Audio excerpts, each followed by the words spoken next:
ter respondido ao nosso chamado ao curso de finanças, né? Então hoje a reunião de jovens aqui, nós que somos jovens, né?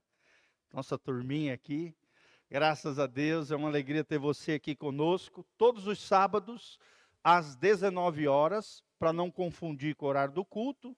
Nós marcamos às 19 horas, nós temos o culto de jovens, né? Jovens e adolescentes de 12 anos a 99 anos, tá? Tá liberado.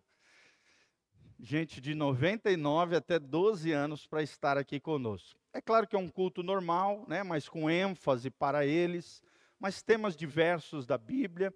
Dentre eles, esse curso de finanças. Nada melhor do que o jovem aprender, desde tenra idade, como lidar com o seu financeiro. Sim ou não, gente? Isso é importantíssimo. Desde já quero parabenizar o Jaime, a dona Lu. Olha que lindos, né? Cabelinhos brancos estão aqui, sentadinhos, aprendendo. Vamos dar uma salva de palmas para esse povo lindo? Coisa linda, gente. Isso é lindo. Isso aí é um exemplo para nós. Pessoas com fome, com sede pela palavra, independente da idade, estão aqui, prontos para aprender mais de Deus. Glória a Deus, queridos. Então, esse é o nosso curso de finanças. É a primeira vez na igreja que nós vamos ministrá-lo. Nós temos aproximadamente 5 cursos que a nossa equipe aqui vai estar ministrando, tá? E o segundo deles, primeiro que a gente ministrou foi sobre evangelismo. Se você quiser, entre lá no nosso canal Igreja Casa na Rocha, ou então o canal PR Giovanni. Você vai entrar, nós temos 2 canais agora, o canal da igreja, é bem fácil, você bota youtube.com/canal Igreja Casa na Rocha, ou bota na lupinha Igreja Casa na Rocha, você vai encontrar lá também o nosso canal. Siga o nosso canal, aperta lá, dá um joinha, começa a seguir o nosso canal. Nós estamos passando todas as plataformas de áudio e de vídeo, para ter um canal do pastor Giovanni, que eu já tenho desde 2007 ou 2013, eu não me lembro, acho que é 2013. Então nós temos lá mais de 2.700 vídeos, gente. Pregações, ministrações, devocionais, estudos escatológicos, temas diversos. E o nosso último curso, nós também temos ali disponível, o curso de evangelismo está ali. É só você entrar no canal e colocar hashtag evangelismo. Aí você vai encontrar tudo aquilo que fala sobre evangelismo. Faz parte do curso que nós ministramos mês passado, no início de fevereiro, nesta igreja local. Então a ideia é justamente isso. Cada mês nós vamos estar ministrando cursos diferentes. Às vezes nós mesmos, a nossa equipe, às vezes vai vir alguém de fora. Por exemplo, em abril nós vamos ter 2 cursos, gente. Nós vamos ter esse curso agora, você vai assistir hoje comigo, curso de finanças. E depois, no final de abril, no último final de semana de abril, nós vamos ter um curso sobre cultura judaica, as festas judaicas. O Rio quase não gosta disso, né? E vai ser uma bênção, irmãos. Nós vamos trazer um especialista nessa área de escatologia, cultura judaica, um cara que conhece bastante, é um amigo meu, um obreiro fiel, um diácono, um cara precioso, que está à frente de um trabalho com aproximadamente 50 pessoas, ali em Cascavel, e ele vai estar ministrando para nós, no sábado à noite e no domingo de manhã, esse curso de cultura judaica, as festas judaicas. Esse vai ser a ênfase. Nós vamos estudar as 7 festas judaicas, e que relação toda essa cultura judaica, as festas judaicas, tem com Jesus e com a igreja hoje. Você vai aprender coisas assim, valiosíssimas, maravilhosas, através desses cursos de maturidade. Amém? Então, primeiro versículo, eu queria que você abrisse comigo, Lucas 16, 11. Para nós termos uma base bíblica, e você vai ver vários versículos bíblicos daquilo que nós estamos falando.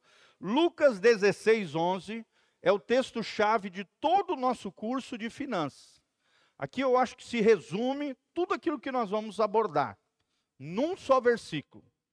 Então o versículo é esse. Assim, se vocês não forem dignos de confiança em lidar com as riquezas desse mundo ímpio, ou seja, com o dinheiro, quem lhes confiará as verdadeiras riquezas? Vou repetir. Assim, se vocês não forem dignos de confiança, aqui é como se Deus estivesse perguntando para nós, em lidar com as riquezas desse mundo ímpio, quem lhes confiará as verdadeiras riquezas? E eu queria perguntar para você, começar perguntando quem quer receber de Deus as promessas de Deus. Levanta a mão. As bênçãos de Deus. As riquezas verdadeiras de Deus. Levanta a mão assim. Fala comigo, Senhor, eu quero receber sobre a minha vida, sobre a minha casa, as verdadeiras riquezas. Mas olha só o que esse texto pergunta. É Jesus falando aos seus discípulos, aos seus ouvintes. Jesus está dizendo, como é que eu posso confiar a vocês as verdadeiras riquezas, as riquezas celestiais, as promessas do meu Pai, as bênçãos de Deus, se vocês não são dignos de confiança com as coisas desse mundo ímpio? Olha só que puxão de orelha para nós, da parte de Deus, através desse versículo. Então você vai aprender o tempo todo aqui a palavra fidelidade. Fala comigo, fidelidade. Sem fidelidade, irmão, não tem como ter prosperidade na sua vida, do ponto de vista bíblico, divino, debaixo do favor de Deus. É claro que se pode prosperar sem Deus, sim ou não? Sim, traficante de droga, grandão, consegue, o chefe do tráfico, né? Um estelionatário, os caras conseguem prosperar materialmente. Só que essa não é a verdadeira prosperidade. Fala comigo, o que é prosperidade? Se alguém te perguntar o que é prosperidade, o que você responderia? Eu queria que você anotasse a melhor definição do que é prosperidade que eu já aprendi na minha vida. Aprendi com meu querido pastor, Valtenir.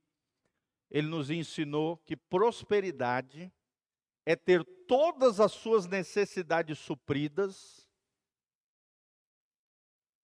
Prosperidade é ter todas as suas necessidades supridas pelo poder de Deus para o cumprimento da sua missão. Toninho, faz um favorzinho para mim. Vai lá na lateral e pega a Beth pega a caneta lá na minha sala, os negocinhos de caneta que eu esqueci de botar ali, e tu pega os talãozinhos, os bloquinhos, para dar para a galera que não tem aonde anotar, tá?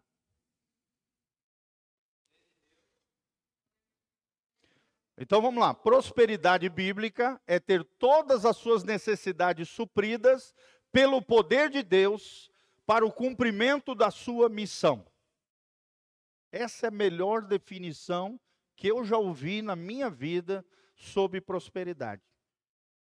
E a prosperidade bíblica, você vai aprender, é diferente da prosperidade desse mundo. A prosperidade desse mundo, o cara até enriquece, mas não tem paz, né? Tem uma vida violenta, às vezes vive fugindo da Receita Federal, vive fugindo da polícia, sim ou não? Não consegue dormir, né? Dorme debaixo de medicação pesada, isso não é prosperidade. Tem gente que enriquece em cima de injustiça, enriquece em cima de opressão, e isso é viver um inferno na terra, isso não é prosperidade. Prosperidade é isso que eu vou ensinar para vocês, é ter todas as necessidades supridas pelo poder de Deus para o cumprimento da sua missão. E cada pessoa aqui tem uma missão diferente, sim ou não? Por isso vai existir níveis de prosperidade diferentes. Você pode ser um empresário com 10 mil funcionários, você está numa missão, sim ou não? E você pode ser um sapateiro, próspero no seu ofício, faz sapatos lindíssimos, não tem nenhum funcionário, mas tem uma família abençoada, tem um salário digno, vive feliz com a sua casa e tem muita paz com Deus. Então, não é a questão de quanto você tem, mas como você vive. É isso que é prosperidade bíblica. Quem quer um bloquinho para anotar? Levante a mãozinha aí, a galera que quer um bloquinho para anotação.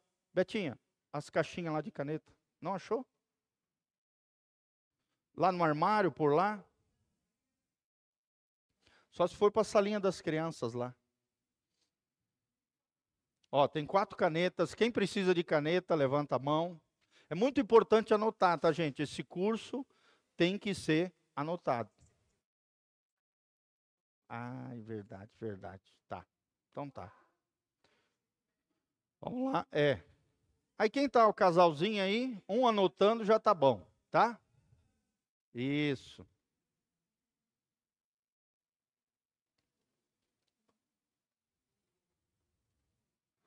Vamos lá, mais alguém? Caneta? Ali, ó. Isso, tá bom. Beti, tem mais umas 2, 3 lá na minha sala, tá? Perto do meu computador lá, acho que tem mais umas 2, 3 canetas.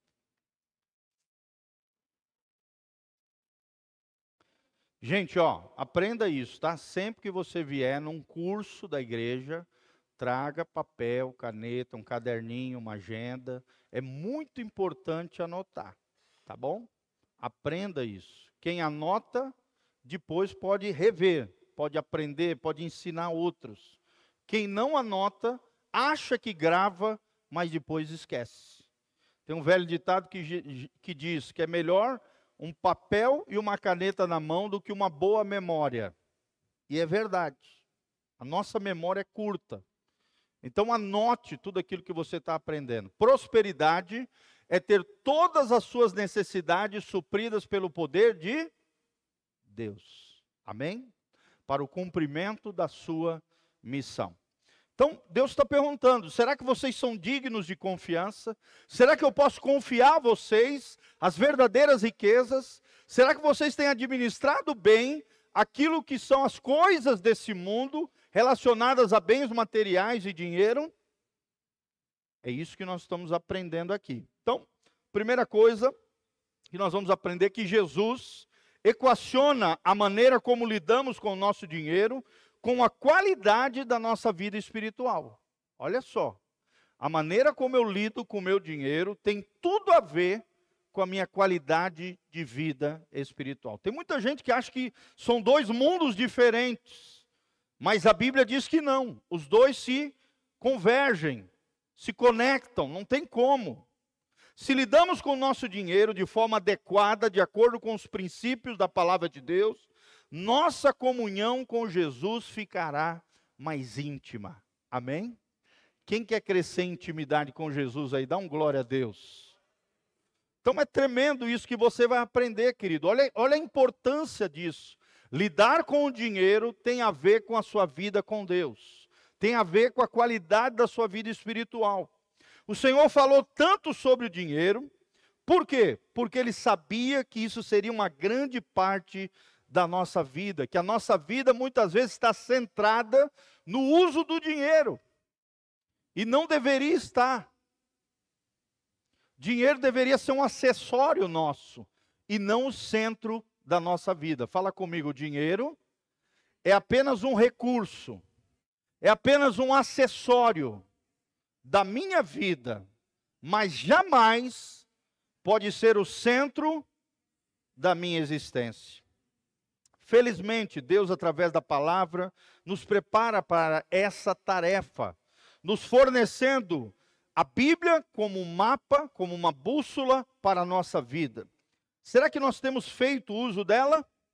E aí nós vamos aprender agora a nossa parte, tá? O tema de hoje se divide entre a nossa parte e a parte de Deus. Faz assim com a mãozinha, a nossa parte e a parte de Deus.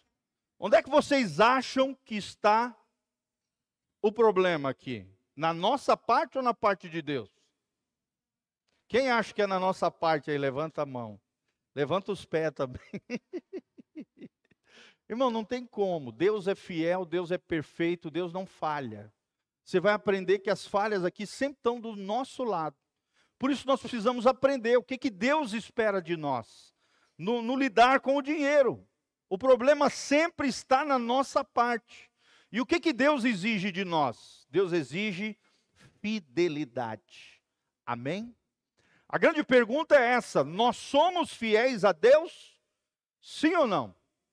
Responda aí no teu coração, não precisa falar alto. Será que você tem sido fiel a Deus com relação ao uso dos seus recursos? Muitas frustrações existem, pois as pessoas não percebem ou sabem quais são as suas responsabilidades. É igual num casamento, né? Às vezes um casal casa e nenhum sabe direito qual é o seu papel. A mesma coisa na vida financeira. Muitas vezes você entra numa relação com Deus, mas tem a vida financeira toda atrapalhada e não sabe aquilo que Deus espera de você como filho de Deus. E é isso que você vai aprender hoje comigo. Quando nós cumprimos fielmente a nossa parte, Deus cumprirá a dele, pois Ele é fiel. Amém? Coloca a mãozinha no seu coração comigo e fala: o meu Deus, o Deus da Bíblia, é fiel. O Robson mesmo estava esse dia me relatando, né? Ele tem experimentado o sobrenatural de Deus na área financeira. Quanto mais vai ofertando, mais Deus vai trazendo milagres. É ou não é, Robson? Ele estava me relatando, fiquei super feliz de ouvir os relatos dele, dessas experiências do sobrenatural de Deus, através dos dízimos e das ofertas. É uma coisa impressionante, gente. Impressionante. Quando você obedece a Deus, Deus te honra. Porque a Bíblia diz: eu honro os que me honram, mas os que me desprezam serão desprezados. E uma maneira de honrarmos a Deus é lidando corretamente na área financeira. Primeiro princípio: a forma como lidamos com o dinheiro impacta a nossa comunhão com o Senhor. Segundo lugar, as posses competem com o Senhor pelo domínio das nossas vidas. Isso acontece demais, gente. O dinheiro o tempo todo está querendo roubar o lugar do teu coração que pertence a quem? A Deus. Você já lidou com uma pessoa dinheirista? Como é terrível, né? Por exemplo, uma pessoa cobicenta, dinheirista, as coisas são mais importantes do que as pessoas. Sim ou não? Sim. Infelizmente.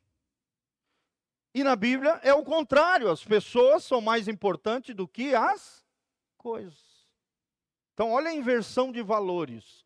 E o dinheiro faz isso, ele tenta tomar conta do seu coração. É uma potestade, é um demônio chamado Mamon, que tenta tomar o domínio das nossas vidas e tirar Jesus do centro do nosso coração. Terceiro princípio: muito da vida gira em torno do uso do dinheiro. Sim ou não, irmãos? Eu vou dar um exemplo prático. 57% dos divórcios acontecem por problemas financeiros. Você sabia disso? Isso é uma estimativa, é uma pesquisa que foi feita. Qual é o índice de divórcio? Qual é a maior causa de divórcio, né, que faz separação entre os casais? 57% relataram que é problemas financeiros. Olha só, gente, que coisa grave isso. Quase 2/3 dos problemas de casamento acontecem por causa de dinheiro. E o que é mais importante, o dinheiro ou o casamento? O dinheiro ou a família? Por isso que o casal precisa trabalhar junto, gente, para se equilibrar nesse aspecto. Não ser gastão demais e também não ser cobicento, avarento demais. Esse equilíbrio é necessário. Por exemplo, eu sempre fui extremamente econômico. E era às vezes até exagerado, por medo de ficar sem recursos. E a minha mulher já foi o contrário, ela era filha de pensionista, tudo tinha na mão. Então ela foi criada meio que quase sem freio. Saía gastando, nem ligava. E nós chegamos juntos a um equilíbrio como casal. Amém? Eu ensinei ela a importância da economia, de pensar no futuro, de guardar uma parte dos recursos, e ela me ensinou a ser sensível às necessidades da família. Olha que coisa linda. Amém? Quem pode dar um glória a Deus? Porque às vezes eu não percebia e invertia os valores. Dava mais importância ao dinheiro do que às necessidades dos filhos ou dela. E várias vezes eu levei puxão de orelhas dela, correções, em amor, é claro, com graça, com honra, dentro de conflitos que nós tivemos ali, e Deus me ajudou a sensibilizar o meu coração com relação às necessidades do lar e da família. Olha que legal isso. Então dá para a gente chegar num equilíbrio. Quando a Bíblia fala sobre finanças, há mais de 2.350 versículos que falam sobre como lidar com o dinheiro e como lidar com posses. Será que Deus sabia que isso seria um problema no coração humano? Sim ou não, irmãos? Está aí, ó. 2.350 versículos. Além do mais, Jesus falou mais sobre o dinheiro do que qualquer outro assunto. Olha só, gente, mais do que idolatria, mais do que imoralidade, mais do que mentira, mais do que outras religiosidades, a coisa que mais Jesus abordou foi questões de dinheiro. Por que será? Porque Jesus sabia que muitas vidas estão centradas aonde? No dinheiro. Estão escravas de Mamon. Precisamos perguntar a nós mesmos por que Cristo falou tanto sobre o dinheiro. E a resposta é que o dinheiro é o rival principal de Cristo. Devemos escolher a quem nós serviremos. E você vai aprender que existem 2 sistemas econômicos no mundo. Fala comigo, 2 sistemas econômicos no mundo. Quais são esses 2 sistemas, né? Hoje se discute muito entre socialismo, capitalismo, aquela brigaiada, aquela confusão. Irmãos, na Bíblia só existe 2 sistemas de governo. Não existe socialismo, não existe capitalismo. Existem 2 sistemas econômicos no mundo, segundo a perspectiva da palavra de Deus. Primeiro, a economia de Deus. Fala comigo, a economia de Deus. À medida como lidamos com o dinheiro da maneira de Deus, temos a oportunidade de entrar no gozo, na alegria de um relacionamento mais íntimo com o Senhor. Infelizmente, essa é uma verdade bíblica que a maioria das pessoas não consegue compreender. E por que eles não conseguem compreender, queridos? Porque eles acham que espiritualidade, vida cristã, vida com Deus não tem nada a ver com dinheiro. E tem. Nós lemos aqui em Lucas 16, 11. Se vocês não forem fiéis, né, no uso das riquezas desse mundo, como é que eu, Jesus, posso confiar para vocês as verdadeiras riquezas? Jesus falou sobre isso, gente? Sim ou não? Está aí, Lucas 16, 11. Como é que eu posso dar aquilo que o meu pai me deu para dar para vocês, se vocês não sabem lidar com uma coisa tão pequena, tão acessório, tão secundário, que é o dinheiro desse mundo iníquo? Então, o segundo tipo de economia é a economia que as pessoas inventam. Fala comigo, economia que as pessoas inventam. Ao inventarmos meios, fórmulas mirabolantes, né, de lidarmos com o dinheiro, nos frustramos, pois não percebemos quantas responsabilidades são nossas e quantas não são. Ou seja, tem muita gente querendo fazer o papel de Deus e deixando de fazer o seu próprio papel. Sim ou não, irmãos? É isso que a gente vê, e daí vem todas essas confusões econômicas, todas essas brigaiadas que tem nesse sentido. Será que você encontra dificuldade em reconhecer o direito de propriedade do Senhor sobre todos os seus bens? Eu vou te dar o primeiro bem maior que nós temos, que não pertence a você, pertence ao Senhor. Qual é o bem maior que nós temos, gente? A vida. Exatamente. A vida que você tem é sua? Sim ou não, irmão? Não é sua. A Bíblia diz lá em 1 Samuel, capítulo 2, num dos versículos, se eu não me engano é o 7 ou 8, é Deus quem dá a vida e Deus é quem toma de volta. É Deus quem faz descer a sepultura e é Deus quem ressuscita dentre os mortos. A sua vida pertence ao Senhor. Por isso que o suicídio é um pecado terrível do ponto de vista de Deus. Porque você está tirando uma vida que não é sua. Você está tirando, né, em meio à dor, à angústia, à dificuldade, você está tirando uma vida que acha que é sua, mas não é sua. Pertence a quem? Ao doador da vida, que é o Senhor. Você não pode tocar na sua vida. Só Deus pode dizer qual é o momento exato para te recolher dessa terra. Só Ele pode fazer isso. Por isso que nós somos contra o aborto, contra a eutanásia, em hipótese nenhuma. E nós somos pró-vida, porque nós entendemos que somente Deus, que é o autor da vida, o criador da vida, pode retirar desse mundo a vida das pessoas. Amém? Glória a Deus. Quem pode dar um glória a Deus aí? Glória a Deus, é isso aí. O que você pode fazer para ser mais convicto no reconhecimento do direito do Senhor de proprietário? Por exemplo, os filhos são, a gente acha que é nosso, né? Ai, meu filho, minha filha. Irmão, não são seus. Pertencem ao Senhor. Estão confiados sob os seus cuidados. Mas os nossos filhos, a Bíblia diz no Salmo 128, são herança do Senhor. Né? Aqui nós temos uma mamãe recente, né, com um filhotinho pequeno, que graça, quer dizer, é uma coisa linda, é um presente do céu, é uma herança do Senhor, mas não é nosso, os filhos são do Senhor, estão sobre os nossos cuidados, nos foram dados zerados, e um dia nós seremos cobrados, a maneira como lidamos, fomos mordomos, fomos gestores, cuidadores dos nossos filhos, nós seremos cobrados. Sim ou não, irmãos? Sim. Que benefícios pessoais você espera obter por reconhecer Deus como proprietário de tudo o que você tem? E Deus é maravilhoso, gente. Tudo que nós entregamos para Ele, Ele nos devolve 10 vezes melhor. Sim ou não?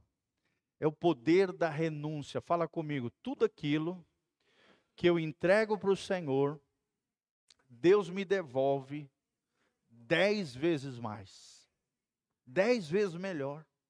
É uma coisa impressionante, é o poder da abnegação, do sacrifício, da entrega.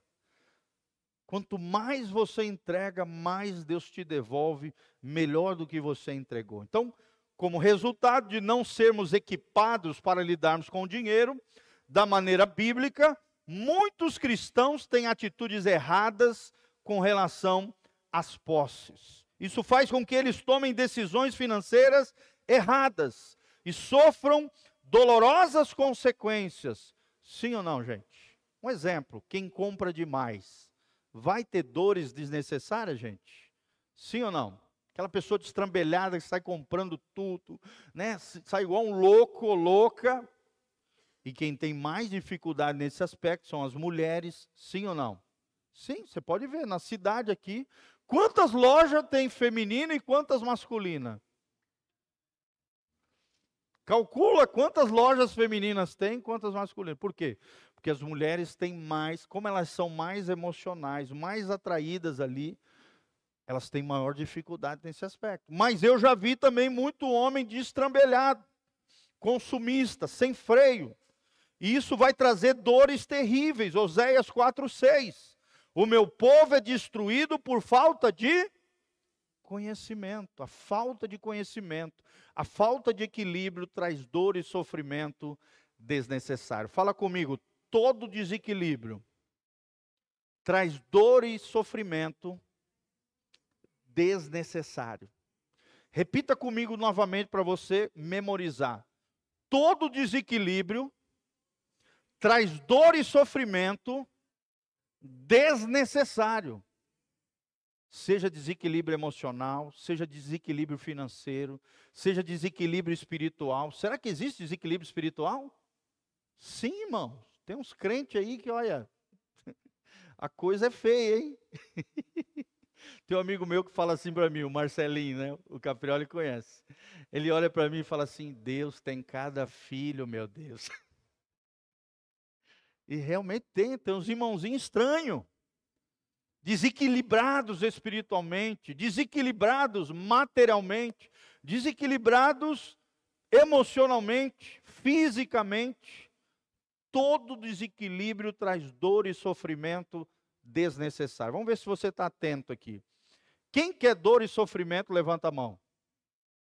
Ó, você está atento, hein? Glória a Deus. Sempre tem um desatento, né?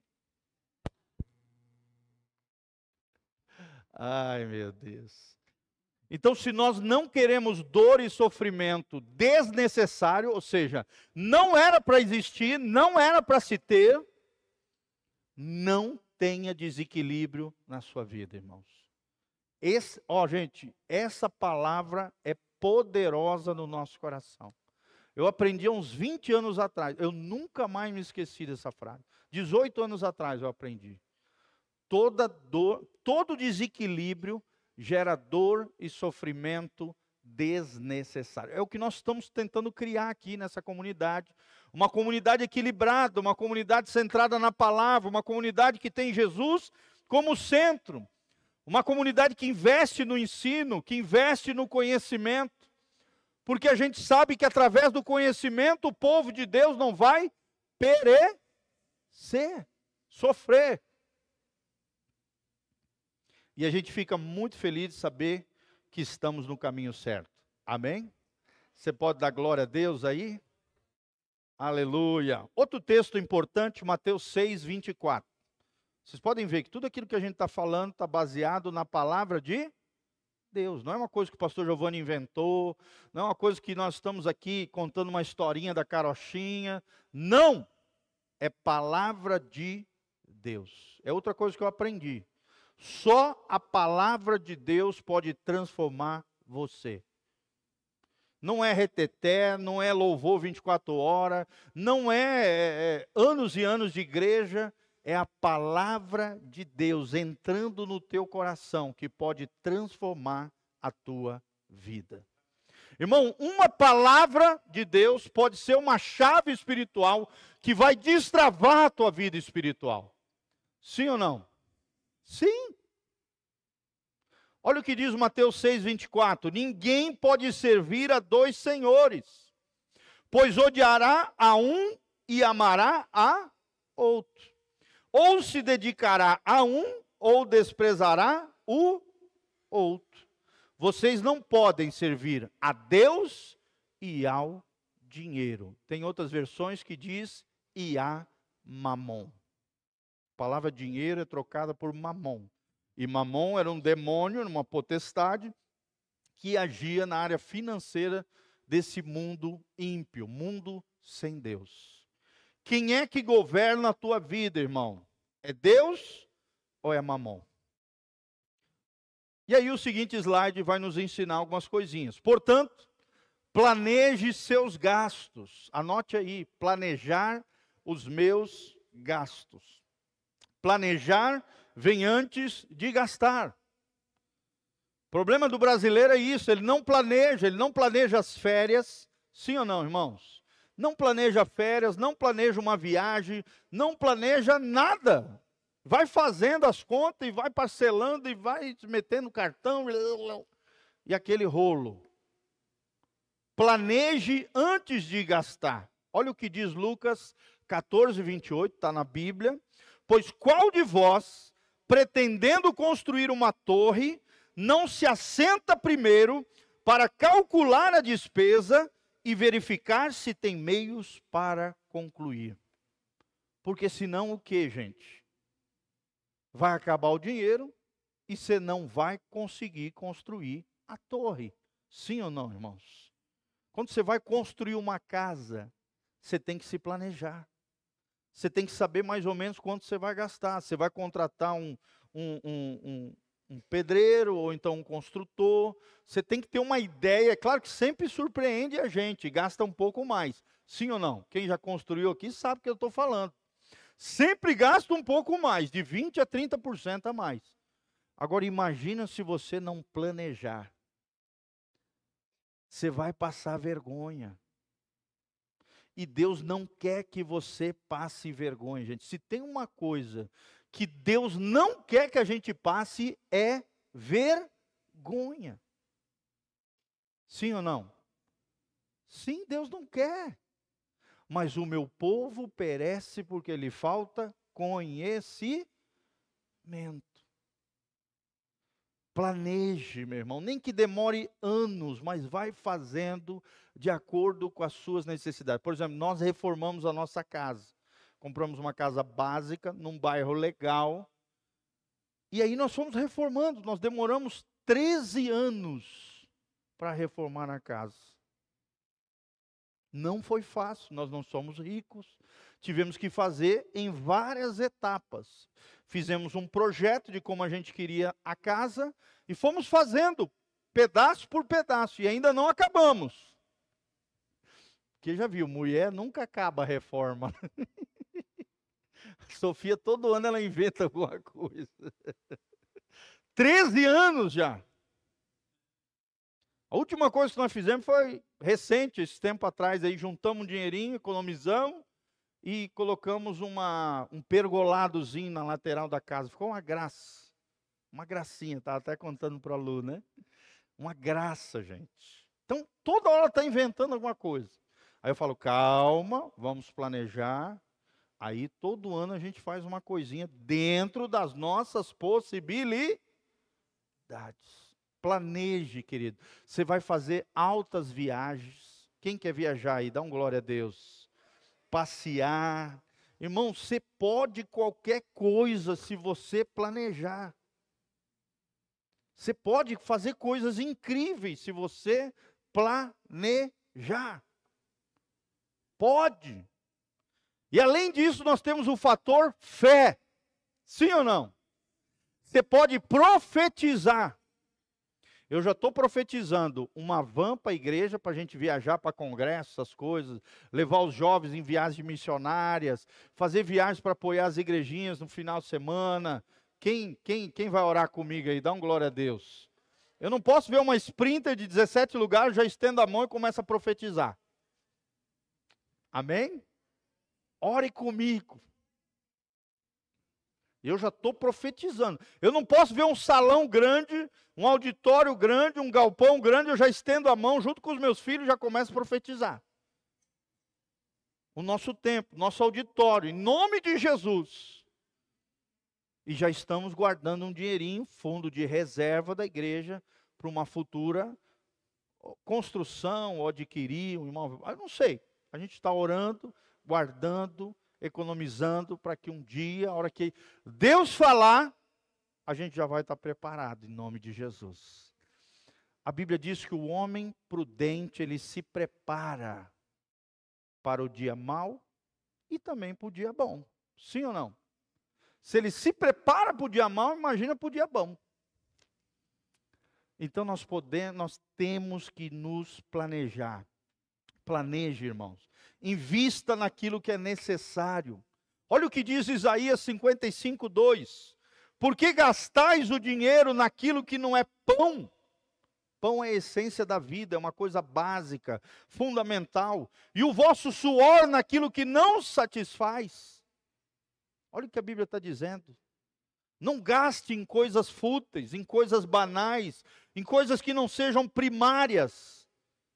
Ouvi-me atentamente, comei o que é bom, e vos deleitareis com finos manjares. Olha que coisa linda, gente. Então é isso aí, irmãos. Olhe, analise bem as coisas antes de você fazer. Contente-se também com o que você tem. Anote aí.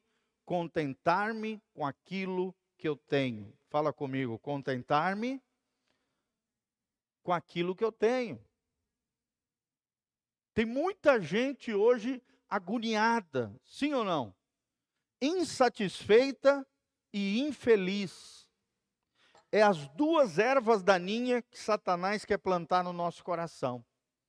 Insatisfação e infelicidade. Insatisfação e ingratidão, desculpa. Insatisfação e ingratidão geram infelicidade. E como tem gente assim hoje em dia? Sim ou não? As redes sociais potencializaram isso, gente? Sim ou não? Meu Deus! Às vezes, se você não cuidar, você começa a cair nessa pira. E aí você quer ter a vida do outro, a viagem do outro, a coisa que o outro tem, e você não aprende a valorizar aquilo que Deus já te deu. Olha o que diz o texto sagrado em 1 Timóteo 6, de 6 a 8. De fato, grande fonte de lucro é a piedade, ou seja, a vida piedosa, a vida consagrada, com o contentamento. Porque nada temos trazido para esse mundo, nem coisa alguma podemos levar dele. Tendo sustento e com o que vestir, estejamos contentes. Olha só o que a Bíblia está dizendo. Meu irmão, você tem o que vestir? Você tem o que comer? Você tem onde morar? Você tem o basicão? Dê glória a Deus. Porque 1/3 da população mundial não tem isso. Você sabia, eu vou te dar um dado da Unicef. Você sabia que mais de 100 milhões de pessoas no mundo não têm 3 refeições por dia? Uma coisa básica, comida. Não tem 3 refeições no dia. Quem tem 3 refeições aí? Levanta a mão e dá um glória a Deus. Eu te pergunto, nesse mundo você é privilegiado? 100 milhões, gente.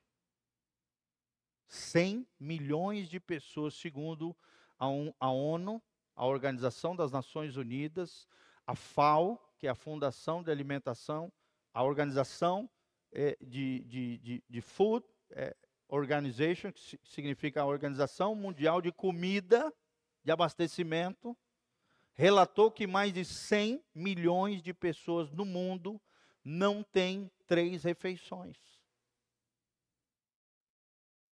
Coloca a mãozinha no seu coração, fala, graças a Deus, eu sou privilegiado. E muitas vezes você fica reclamando, murmurando, acha que aquilo que você tem é pouco. Por quê? Porque o diabo, o demônio, Satanás, o tempo todo, gera no seu coração insatisfação e ingratidão. Insatisfação crônica. Que aquilo que você tem não presta, o que o outro tem é que é bom. Aí vem a cobiça, aí vem a inveja, aí vem a avareza, que é o apego excessivo a bens materiais. Inveja é querer aquilo que o outro tem. Isso é cobiça. Inveja é achar que aquilo que o outro tem, ele não merecia. Quem merece sou eu. Inveja. Vou repetir. Avareza é apego excessivo a bens materiais. Cobiça é desejar aquilo que o outro tem. E inveja é achar que aquilo que o outro tem, ele não merece. Quem merece é você. Olha essas mazelas, essas desgraças que Satanás promove no nosso coração. Quando você tem insatisfação e ingratidão. Insatisfação e ingratidão gera o quê? Infelicidade.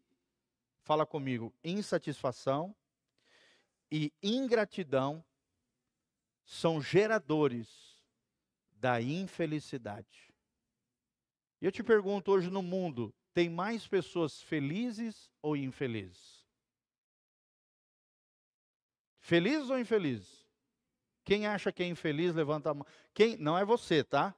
Quem acha que no mundo hoje tem mais pessoas infelizes do que felizes, levanta a mão. Sem dúvida nenhuma, irmãos. Muito mais gente infeliz. Por quê? Porque cai nessa pira da inveja, da cobiça e da avareza. É como se você, eu vou te ilustrar, é como se você entrasse numa montanha russa e ficasse girando nessa montanha russa igual um besta, sem sair de dentro dela jamais. Você vai ficar girando, girando, girando, girando, igual um besta, caindo na insatisfação, na ingratidão e vivendo uma vida infeliz. Vira para o irmão que está do seu lado e fala: sai dessa, meu irmão. Sai fora.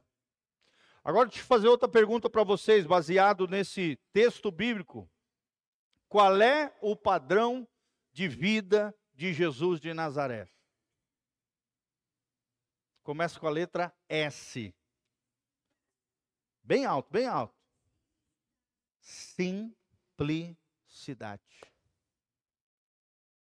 Fala comigo, o padrão de Jesus é a simplicidade. Amém? A Bíblia fala isso. Jesus viveu esse padrão, gente. Jesus não vivia com ostentação. Jesus não vivia com luxo. Jesus era uma pessoa simples, acessível a todos. Entrava em todos os lugares, falava com todo tipo de gente. Desde o imperador, né, do rei Herodes, né, o rei ali, até um pescador, uma prostituta, seja quem for. Jesus dava acesso a todos. Sim ou não? Jesus não tinha frescura. Jesus sabia se portar em todos os ambientes. E o coração dele era simples e singelo. Amém? Ouça aqui também. Não significa que você não possa ter coisas boas. Fala comigo. Eu posso ter coisas boas. Agora continua comigo. Mas as coisas boas é que não podem me ter. Olha o grande segredo da vida simples. Você pode até ter coisas boas. Se alguém te der, se Deus te abençoar, se você prosperar. Não tem problema nenhum, irmão, você ter coisas boas. Desde que você não seja apegado a elas. As coisas boas não vão ter você. O seu coração vai ser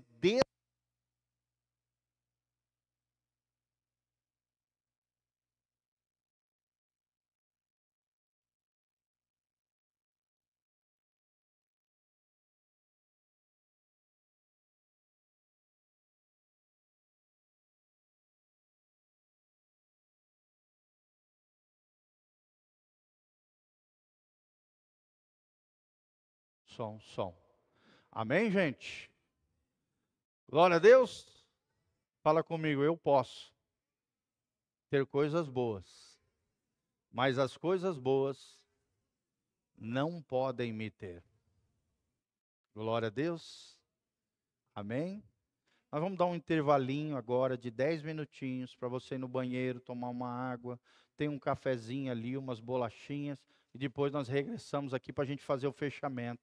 Quem tem sido abençoado aí, dá um glória a Deus. Aleluia! Ó, tudo isso está sendo gravado, tá? Depois nós vamos disponibilizar para vocês também na internet. Tá joia? Você pode mandar. Vamos lá, gente. Então, o último texto que nós lemos: ninguém pode servir a dois senhores, pois odiará um e amará o outro, e se dedicará a um e desprezará o outro. Vocês não podem servir a Deus e ao mesmo tempo ao dinheiro. Último tema que falamos, né? Portanto, planeje seus gastos, planejar vem antes de gastar. E falamos que invista naquilo que é necessário. Vamos lá então.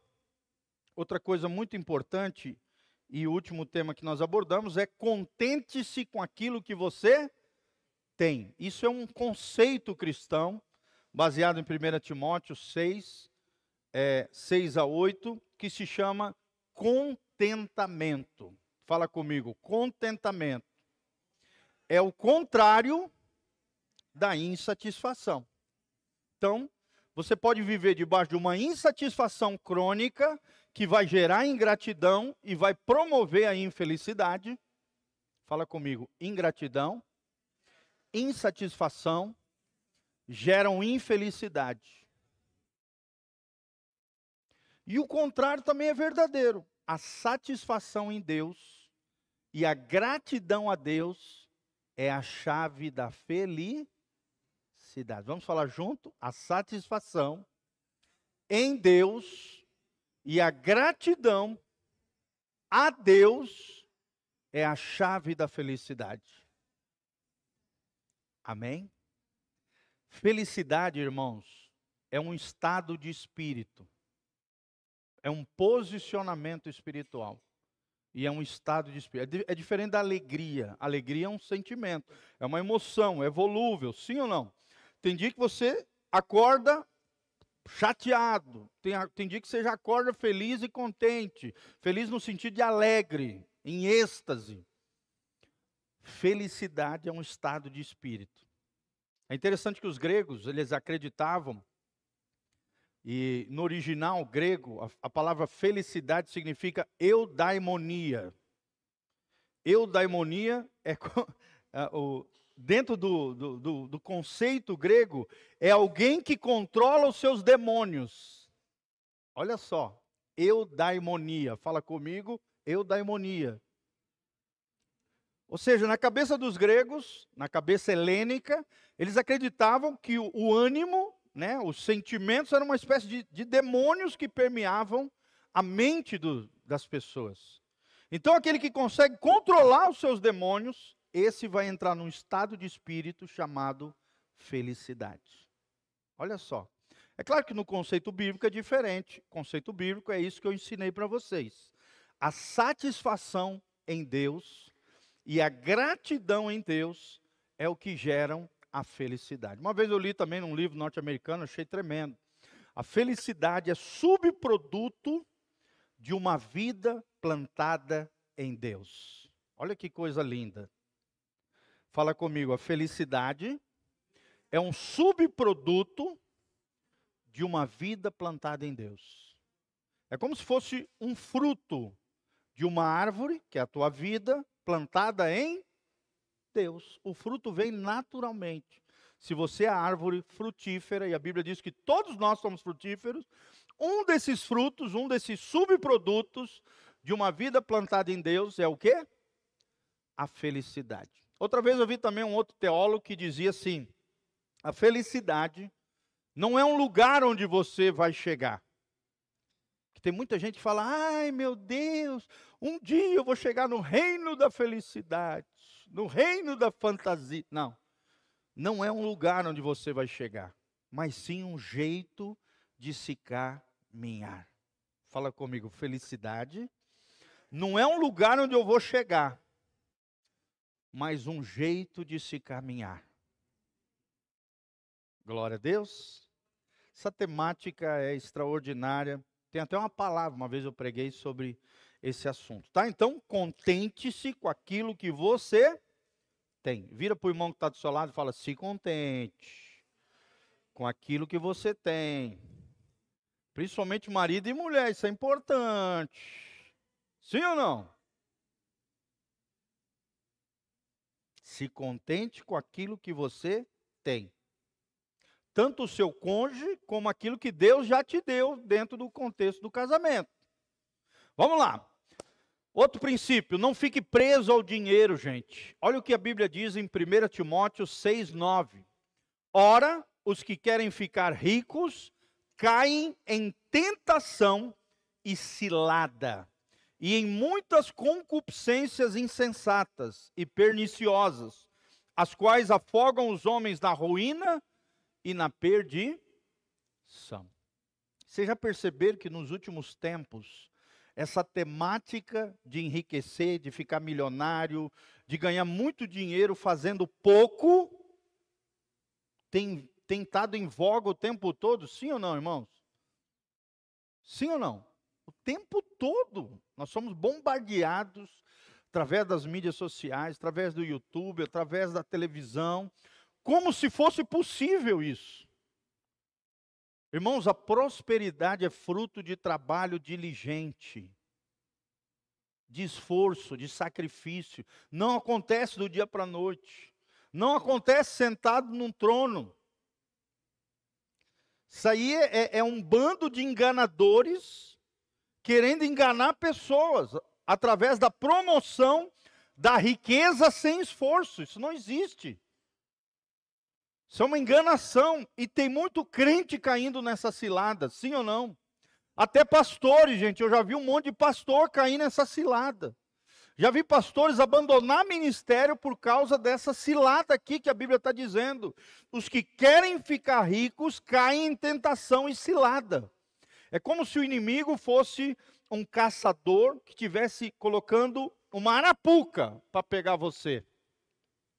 E o que é essa arapuca? É o desejo de ficar rico. Olha o que a Bíblia diz que produz. Gera concupiscência insensata. Insensata é sem pensar, louca, desvarado. Concupiscência fala de desejo desenfreado. Ou seja, a pessoa fica com um desejo tão desenfreado que ela começa a fazer coisas insensatas, loucas, desvairadas. Sim ou não, irmãos? O exemplo são essas pirâmides que nós temos hoje. A pessoa vem com uma promessa que você vai ganhar não sei quantos % e tal, e aí o cara pega tudo aquilo que ele demorou a vida toda para juntar e entrega na mão de um estelionatário desse. E o cara some para Dubai com o dinheiro dele. Você já viu, gente? E como tem gente caindo nisso, sim ou não, irmãos? Não caia nessas ladainhas. Isso é querer ficar rico, cair em tentação. São coisas insensatas, perniciosas, que afogam os homens na ruína e na perdição. Pode acabar com a tua vida financeira, irmãos. Eu tive uma tia que investiu nessas pirâmides, nessa loucura. Ela sempre teve esse desejo de ficar rica e tal. E é bem de vida até hoje. Mas assim, aquele desejo de sempre querer mais, aquela riqueza, aquela loucura. Perdeu 45 mil reais. 45 mil reais. Entregou na mão desses estelionatários. Sumiram com o dinheiro dela. É o que a palavra de Deus está dizendo em 1 Timóteo 6, 9.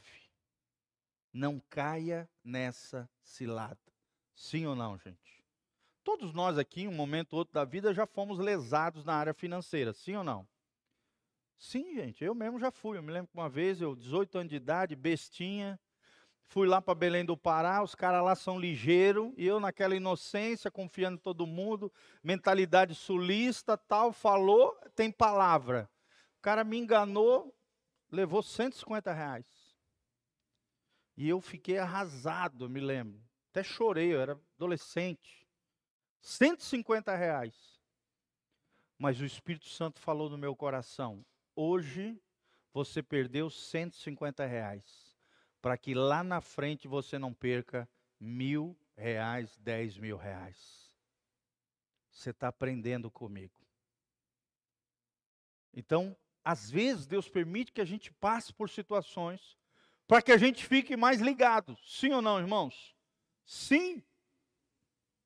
Para que a gente não fique caindo em tragédias financeiras ainda maiores.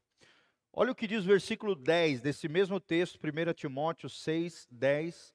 Porque o amor ao dinheiro é a raiz de todos os males. E alguns nessa cobiça, nesse desejo desenfreado, se desviaram da fé e a si mesmos se atormentaram com muitas dores. Olha só, gente. Nós temos pelo menos 3 personagens na Bíblia que Paulo menciona que caíram nesse erro do amor ao dinheiro, do amor a esse mundo, aquilo que esse mundo oferece. Demas, que amou o presente século, diz a Bíblia, e Himeneu e Alexandre, que também naufragaram na fé. Olha o perigo, gente. Aqui o perigo não é o dinheiro, é o amor ao dinheiro. Fala comigo, o dinheiro é um recurso, é um acessório. É necessário à vida, gente? Sim ou não? Sim, não adianta a gente dizer, se iludir, que a gente não precisa de dinheiro. Eu vou virar um ermitão, vou lá no meio do mato caçar, pescar e viver. Não, não é isso que a Bíblia está ensinando. O dinheiro existe, é uma realidade. O problema não é o dinheiro. O problema é o amor ao dinheiro. É a idolatria ao dinheiro. É você ser escravo de Mamon. Fala comigo, está amarrado.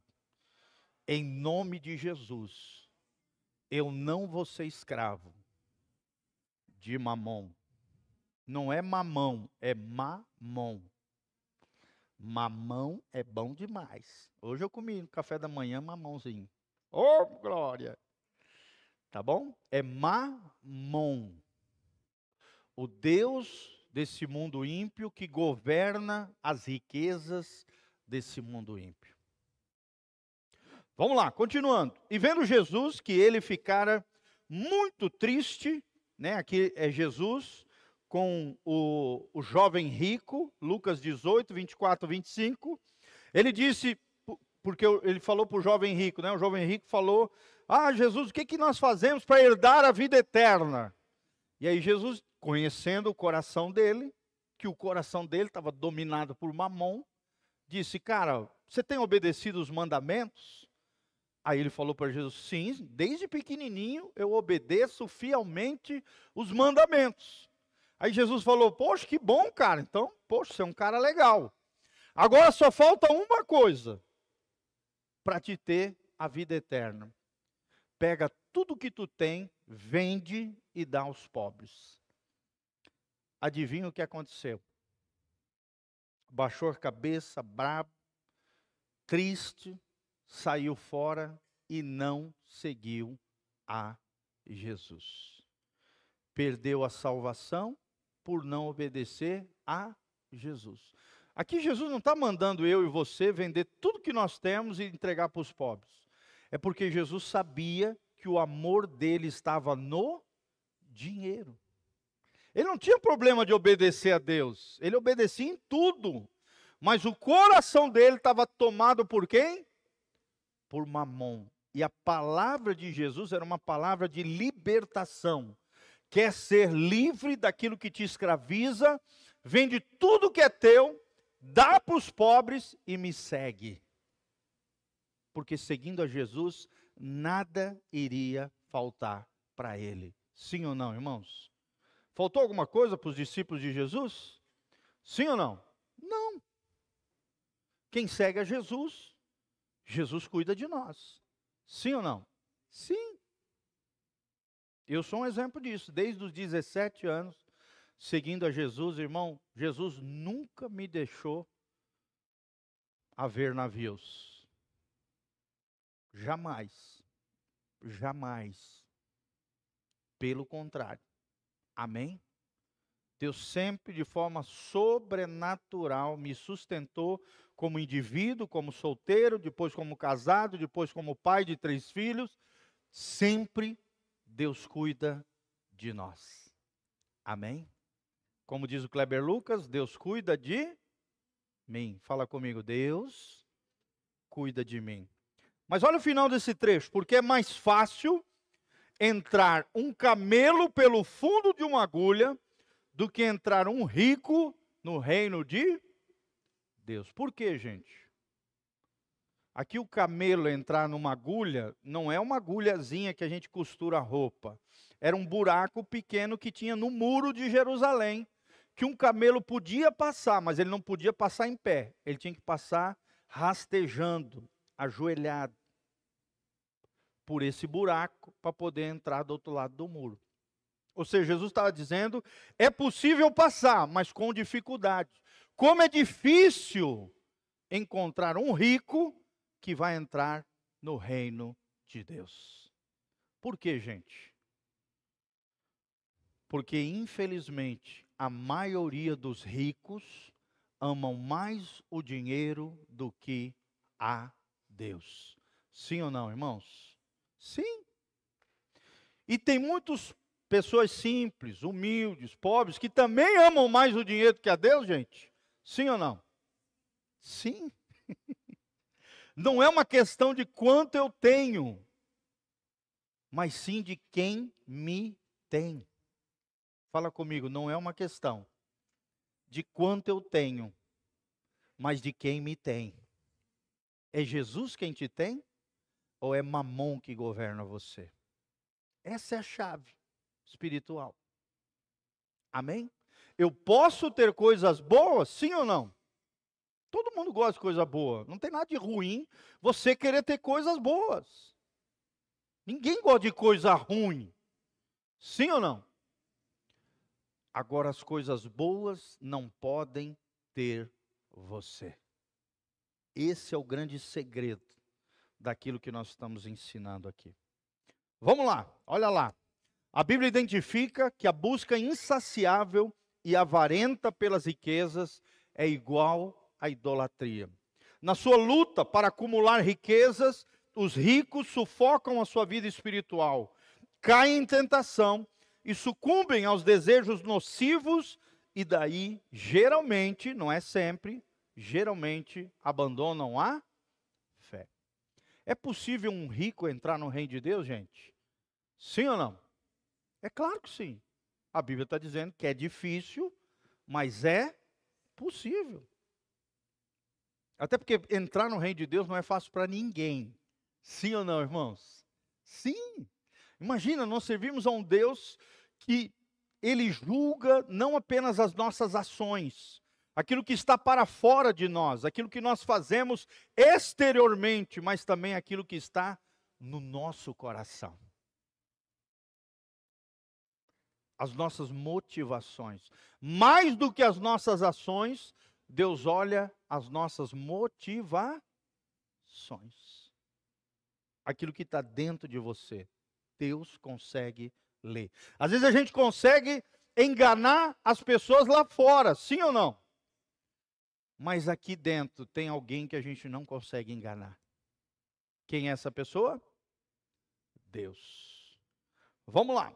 O amontoar egoísta de bens materiais é uma indicação de que a vida já não é considerada do ponto de vista da eternidade. O egoísta e cobiçoso já não centraliza em Deus o seu alvo e a sua realização, mas sim em si mesmo e nas suas possessões. Como tem gente assim, gente? Só pensa em dinheiro. É o dia todo pensando em dinheiro, sim ou não? Me lembro que uma vez comecei a investir em ações. Quem já teve essa experiência aí? Rapaz, eu ficava o dia todo pensando naquele negócio. Sobe, desce, não sei o quê. Aí eu falei, rapaz, isso aqui não é de Deus, não. Deus me livre. Tá doido? Ficar o dia inteiro pensando nessas coisas. Você tem que ficar antenado. Entre comprar e vender as ações, aquela coisa, o teu mundo vira em torno da compra e venda de ações. Falei, rapaz do céu. Isso aqui não dá certo, não. Saí fora. Primeiro eu levei um ferro de R$ 2.700. Foi só para aprender. Aí veio uma voz lá dentro de mim, tá vendo? Aí eu lembrei de um amigo meu que falou assim, cara, quando as ações caem, segura a onda, espera, que do mesmo jeito que ela cai, ela sai. Ela levanta. Aí eu ouvi o meu conselheiro e esperei. Aí eu lá negativo, R$ 2.700, eu falei, ai, burro, ai, trouxa. Segura a onda, segura as emoções, segura. Aí eu segurei 7 meses, gente. O que aconteceu? Subiu, eu recuperei os 2.700 e saí com 1.500 a mais. Glória a Deus. Saí fora, falei, não quero saber desse negócio, tá doido. Isso aqui é coisa para doido. Não quero mais saber desse negócio. Amém, gente? Toma cuidado, às vezes Deus permite que você... Claro, não é o que Ele queria, mas você entrou naquela encrenca e é para aprender que aquilo não é para você. Nada contra, né? Os profissionais lá do mercado financeiro, beleza, tal, mas não é para pessoas normais, igual nós. Gente, não foi uma boa experiência. Tá bom? Então toma cuidado. Vamos lá, continuando. Nunca fique devendo nada a ninguém. Fala comigo, nunca fique devendo nada a ninguém. Olha só o que diz Romanos 13, de 7 a 8. Pagai a todos o que lhes é devido. A quem imposto, imposto. A quem respeito, respeito. A quem honra, honra. A ninguém fiqueis devendo coisa alguma, exceto o amor. Olha o que a Bíblia está ensinando para nós. O estilo de vida bíblico é o estilo de vida à vista. Fala comigo, o estilo de vida da Bíblia Sagrada é o estilo de vida à vista. Se eu posso comprar, faço. Se eu não posso comprar, espero. Me planejo e compro na hora certa. Aqui você está aprendendo um grande segredo para viver uma vida em paz, na tranquilidade. Gente, é o estilo de vida que eu vivo hoje. Zero dívidas, tudo à vista, se eu puder faço, se eu não puder espero, tudo planejado. É o melhor estilo de vida que tem. Cartão de crédito é praticamente zero, se não é zero é pouquíssima coisa, mínimo. Você tem paz. Sim ou não, irmãos? Você tem paz. Esse é o estilo de vida de Jesus. É à vista. Olha o que diz Provérbios 22, 7.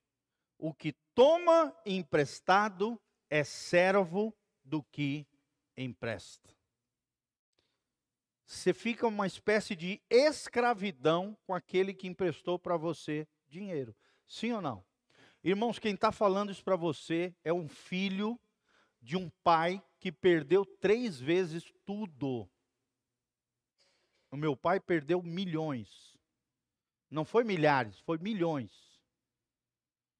Eu me lembro só de uma vez que meu pai quebrou financeiramente. Ele perdeu 22 terrenos de um loteamento lá em Pissarras.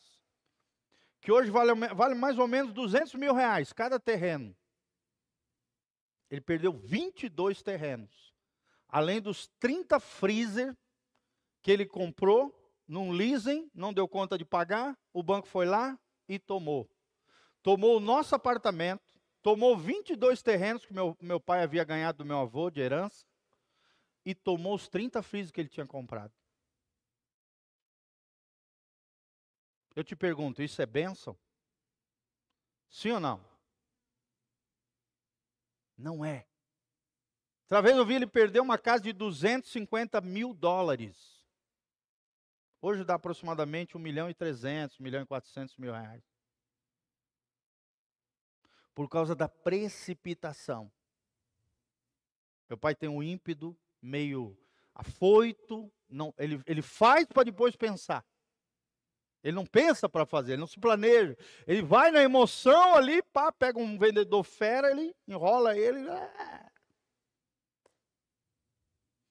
Ou tem aquela mentalidade positiva, exagerada, idealista. Não, eu vou fazer, tudo vai dar certo.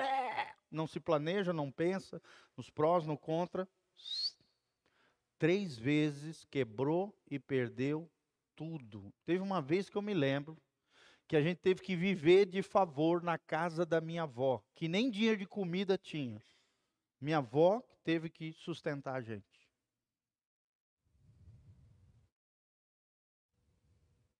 Eu estou falando isso para vocês, gente.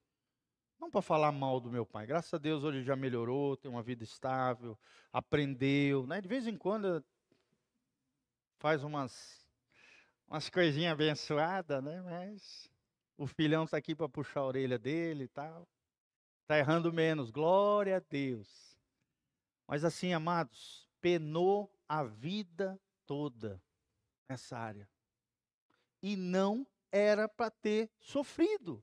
E ele não sofreu sozinho. Ele, a minha mãe e os filhos sofreram.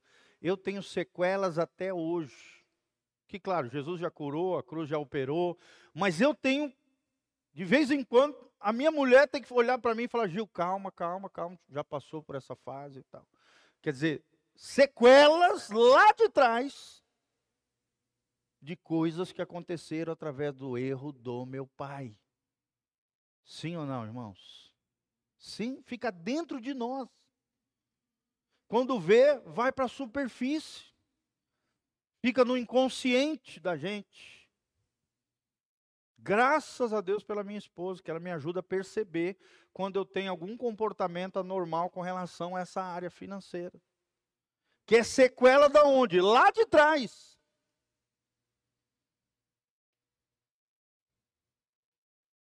Deus não quer isso para você. Daí a importância desse curso para cada um de nós. Amém? Fala comigo, o meu erro não afeta só a minha vida. Afeta todas as pessoas que são ligadas emocionalmente a mim. Aprenda isso que eu estou te ensinando.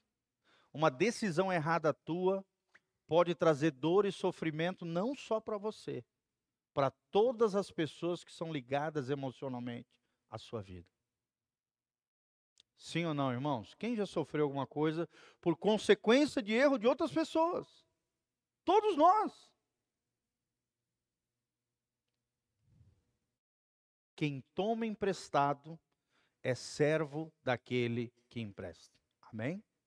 Não estou dizendo que alguns tipos de financiamento não sejam bons. Por exemplo, financiamento de casa é bom? Sim ou não? Se puder comprar à vista, melhor ainda, glória a Deus. Mas nem todo mundo tem essa condição. Mas saiba que enquanto você não terminar a última parcela desse financiamento, a casa não é sua, meu irmão. A casa pertence a quem? Ao banco. Fica 3 meses sem pagar para te ver. A casa é penhorada. O banco toma, por mais que você já pagou 100 parcelas, o banco vem, é dele. Fique escravo de quem empresta. Sim ou não, irmãos? Sim. Vamos lá, continuando. O cristão não deve deixar também de pagar as suas dívidas. Isso não significa que é proibido tomar emprestado do próximo. Só em caso de necessidade grave. Por outro lado, a palavra de Deus reprova o ato de contrair dívidas por coisas desnecessárias, bem como ficar indiferente quanto ao resgate delas. Quer dizer, o cara vai lá, compra, dá um cheque e deixa o cheque sem fundo, não paga, não dá as caras para o credor. Isso é errado. Não se deve fazer o que a Bíblia está dizendo. A única dívida que não quitamos é de amar uns aos outros. Ou seja, amar as pessoas deve ser contínuo. O tempo todo nós estamos em dívida com os outros, no sentido de amar outras pessoas. Sim ou não? Sim. Mas com relação a bens materiais, se você contrair uma dívida, vai lá com o seu credor, da qual você é escravo, até terminar de pagar a dívida, você, o nome seu, o nome da sua família, o nome de Jesus está empenhorado com aquela dívida. Sim ou não, irmãos? Sim. Você já ouviu? Ah, família tal. Ah, família de caloteiro. Não é só o teu nome que vai para a latrina, é o nome da sua família. Sim, e a gente precisa pensar nisso. Quais são os obstáculos à prosperidade? De forma bem rapidinha, anota aí. Quais são os obstáculos, ou seja, o que me impede de prosperar?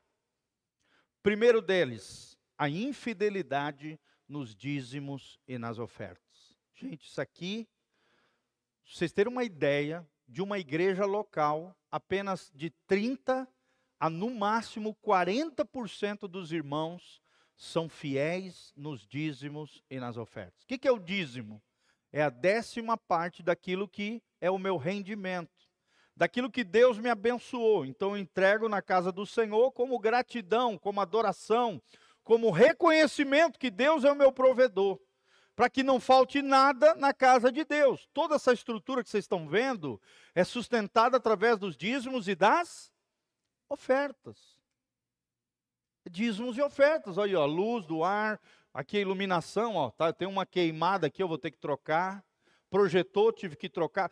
Tudo isso aqui é recurso de dízimo e ofertas. Teclado novo, nós compramos, R$ 4.680. É dízimo e oferta. Seja fiel nisso.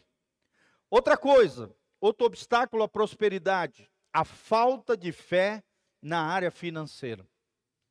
pessoa não tem fé, ela não acredita que Deus pode agir na área financeira dela. Incrédulo, nós não podemos ser assim.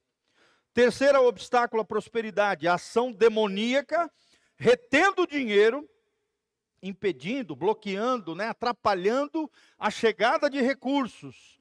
Aí nós temos que orar pedindo que Deus envie os seus anjos. Irmãos, você tem anjos ministradores a serviço daqueles que vão herdar o reino dos céus. Lê lá, Hebreus 1,14 fala sobre isso. Acaso não sabeis que os anjos do Senhor são labaredas de fogo e que são ministros, servos daqueles que vão herdar a salvação?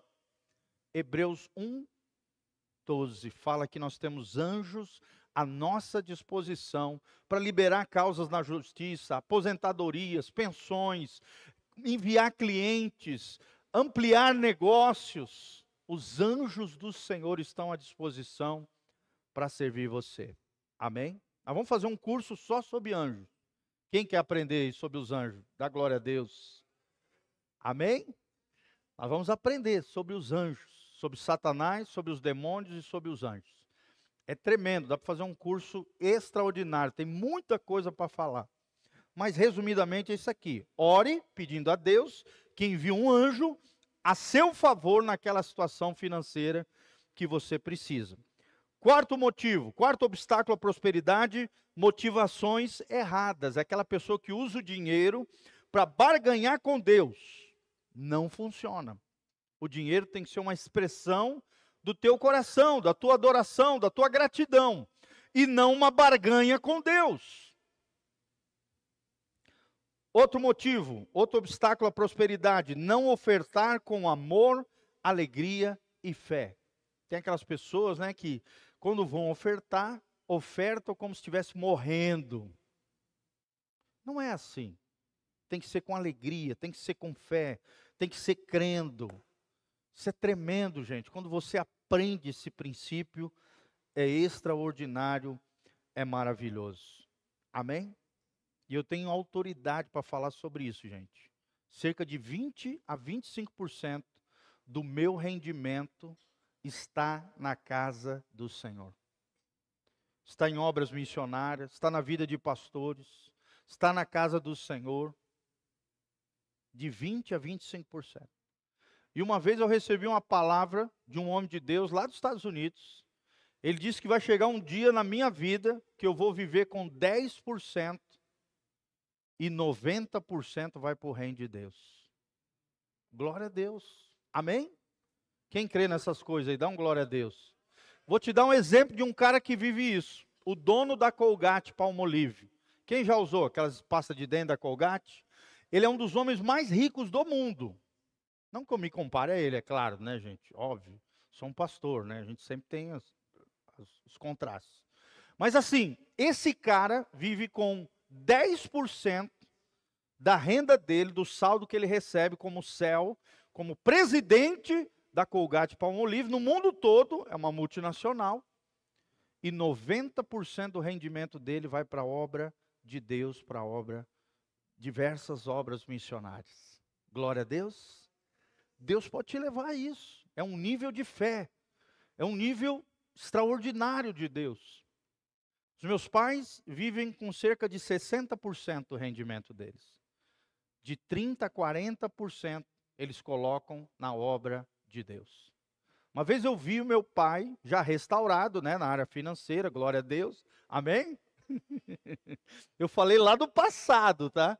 Mas já restaurado, uma vez eu vi meu pai entregando 67 mil reais no caixa da igreja. 67 mil. Já vi ele entregar 3 carros na obra do Senhor. Esse tempo mesmo ele entregou um carro de uns 37 mil reais.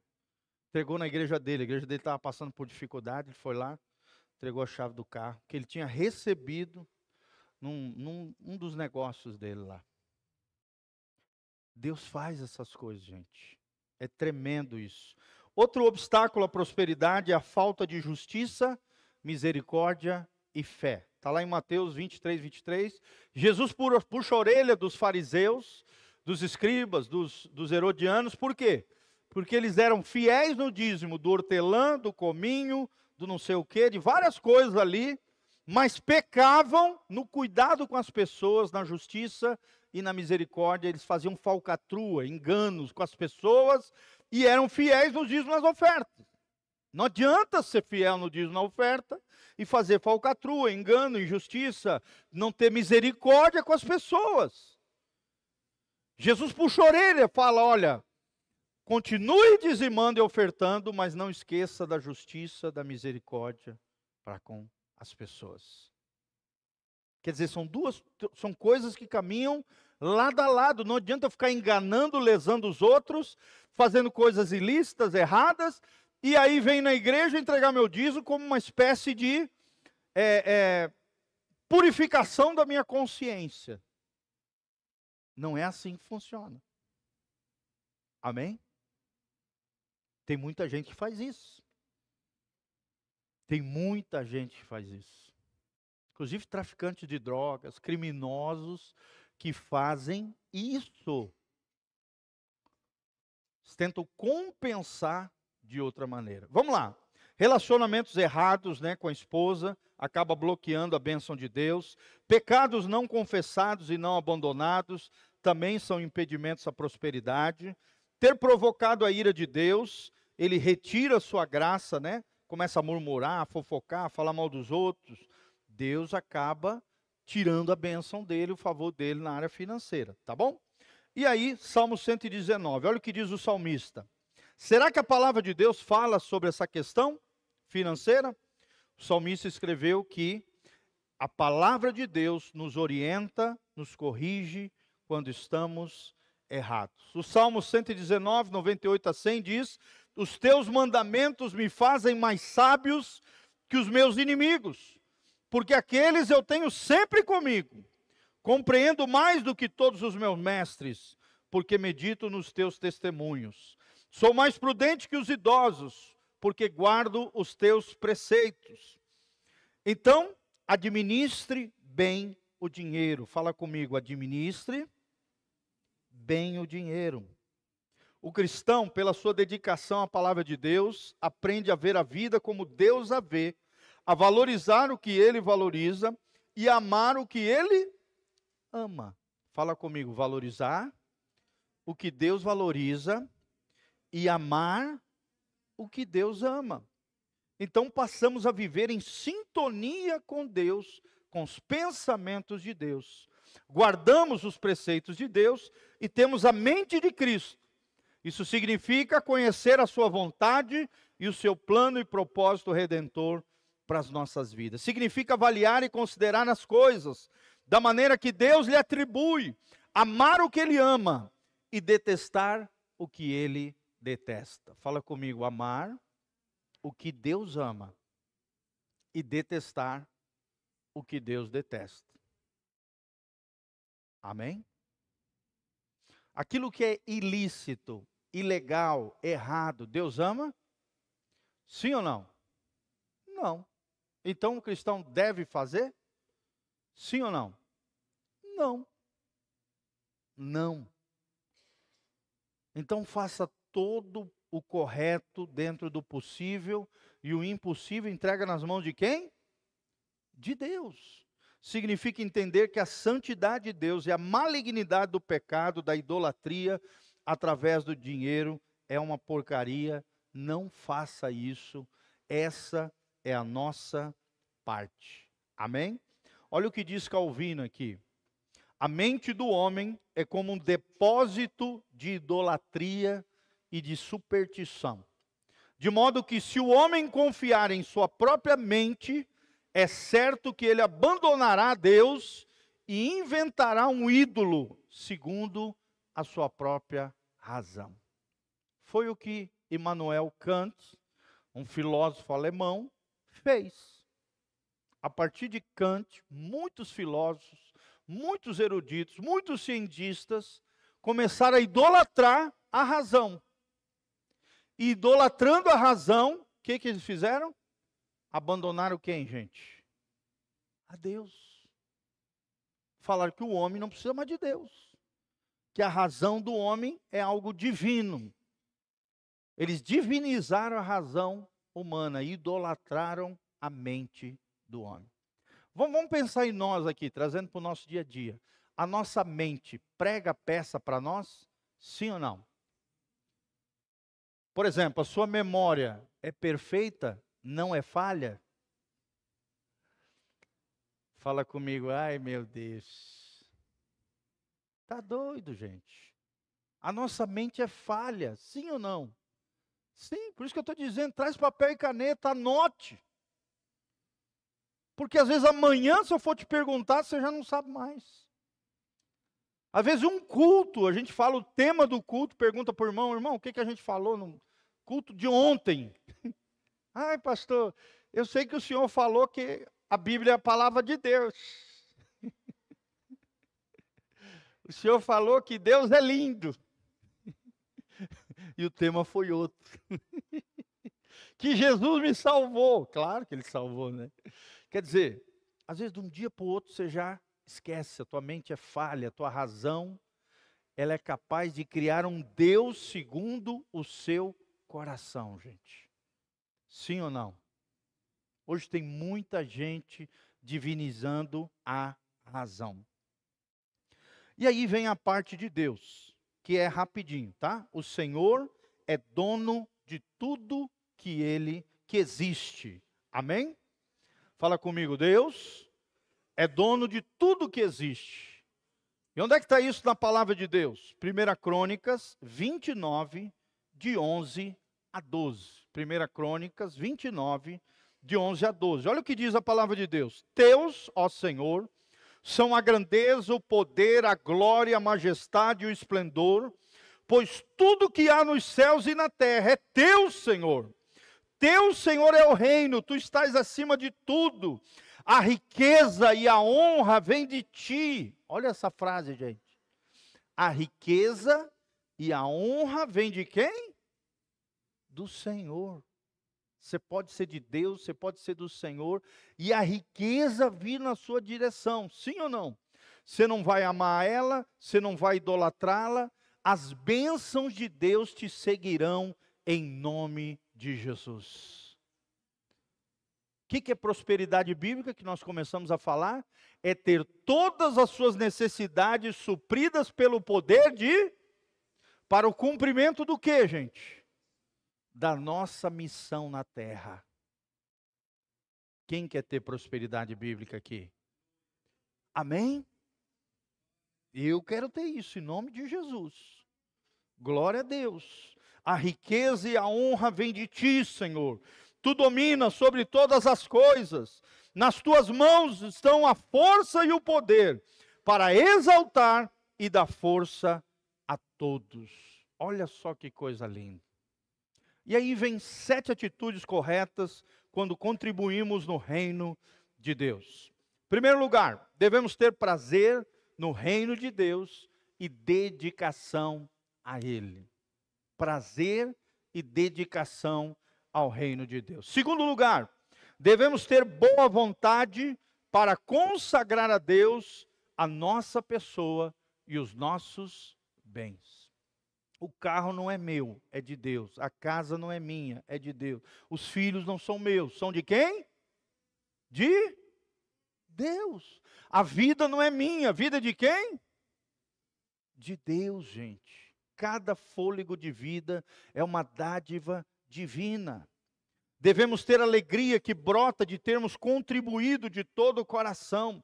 Reconhecemos que aquilo que ganhamos honestamente, olha o detalhe aqui, honesta, não é passando a perna dos outros, não é enganando, não é lesando ninguém, 171, não.